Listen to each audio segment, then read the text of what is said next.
Welcome to Kenton's videos. Enjoy the video. In this video, I will show how to replace BMW logo on steering wheel. First, disconnect the battery and wait a few minutes to disable the airbag system. Then remove the airbag module using the correct Torx bits and store it safely while you work. Use a plastic trim tool to lift one edge of the emblem slowly, working around the badge to avoid tearing leather or scratching trim. Then free all retaining clips and clean residual adhesive with isopropyl alcohol on a soft cloth, taking care not to saturate electronic connectors.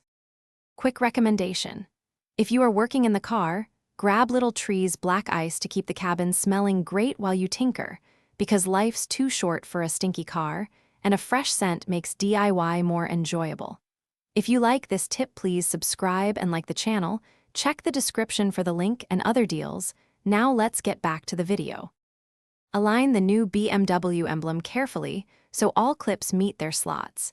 Then press firmly and hold for several seconds to ensure secure engagement, avoiding sideways force that can bend clips, and reattach the airbag module only after confirming the emblem sits flush and all connectors are reinstalled and locked.